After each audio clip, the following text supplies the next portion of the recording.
అందరికీ నమస్కారం. అసలు విజయమంటే ఏంటి? దాన్ని సాధించడమెలా? ఈరోజు మనం కొన్ని ముఖ్యమైన సూత్రాల గురించి మాట్లాడుకుందాం. వాటిని మన జీవితంలోకి ఎలా తెచ్చుకోవాలో, విజయానికి ఒక ఆచరణాత్మకమైన మార్గాన్ని ఎలా నిర్మించుకోవాలో చూద్దాం. ఇది మన లక్ష్యాలను చేరుకోవడానికి ఒక రోడ్ మ్యాప్ లాంటిదన్నమాట. సరే, మన ప్రయాణంలో ఏం చూడబోతున్నామో చెప్తాను. ముందుగా విజయం అసలు అర్థమేంటో తెలుసుకుందాం. ఆ తర్వాత మన లోపలున్న శక్తితో ఎలా గెలవాలో చూద్దాం.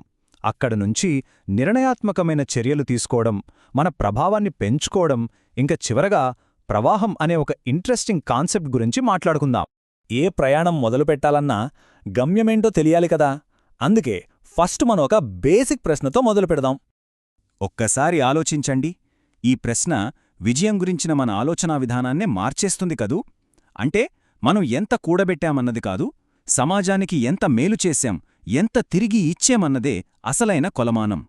ఇది చాలా శక్తివంతమైన మాట. నిజమైన విజయం అంటే మన సమాజానికి, ఈ ప్రపంచానికి తిరిగి ఇవ్వడంలోనే ఉంది అని ఇది గుర్తుచేస్తుంది.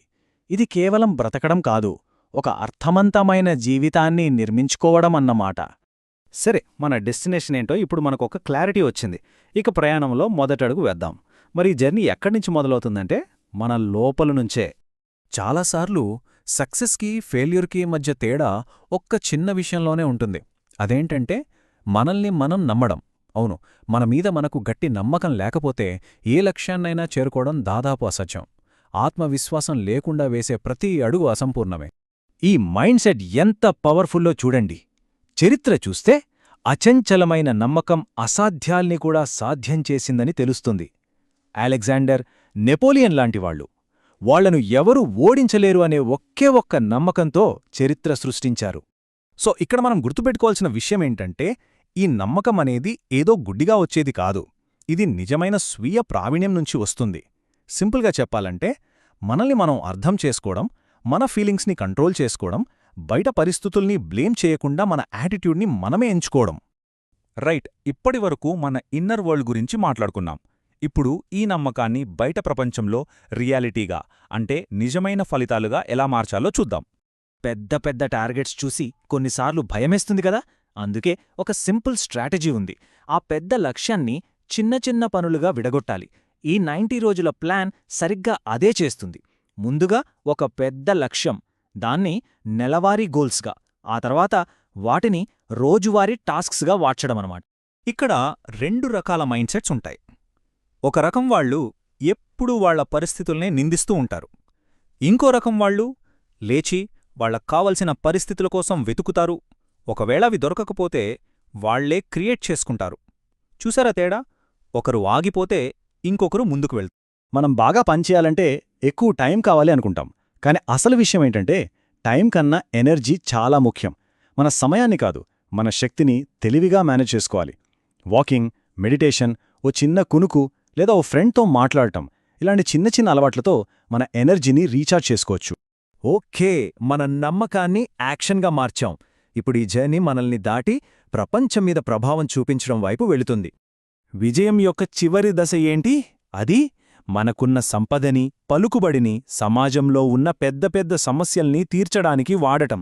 ఇదే నిజమైన శక్తి. ఇది కేవలం డబ్బు ఇవ్వడం కాదు, నిజమైన మార్పు తీసుకురావటం. ఆ స్కేల్ చూడండి.